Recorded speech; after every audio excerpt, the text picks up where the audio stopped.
Uy sharoitida tez homilador bo'lishni xohlaysizmi?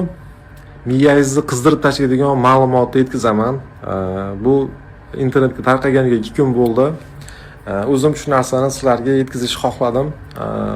Tokiolik olimlar biokimyoviy ilmiy izlanishlar natijasida spermatozoidlarni eng tezi, eng sog'lomi, eng kuchlisi tuxum hujayrani urug'lantiradi degan shu kungacha bo'lgan shu ma'lumotni atmen qildi. Tanlovi tuxum hujayra qilar ekan. Ayoli yetilib turgan tuxum hujayrasi, biz aloqa qilib turib to'kkan spermamizni ichidagi spermatozoidlarimiz u yerga borib turib tuxum hujayra atrofida kirishga harakat qilib uriladi, turtiladi. O'sha vaziyatda, o'sha vaqtda tuxum hujayra o'zidan biokimyoviy signallarni chiqarar ekan. U signallarni spermatozoidlarni barchasi tutadi va o'sha spermatozoidlarni shu signalni tutib, u signaldan qaytgan javobga qarab turib tuxum hujayra tanlov qilar ekan.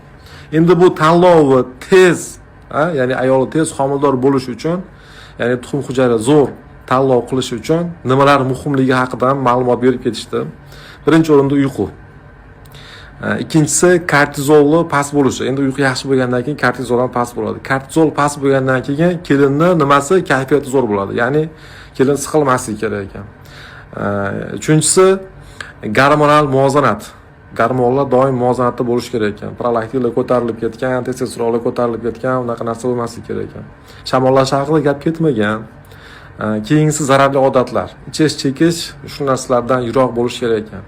Endi tushunishim bo'yicha ko'proq e'tiborni ayollarimizga qaratishimiz kerak ekan degan xulosaga keldim.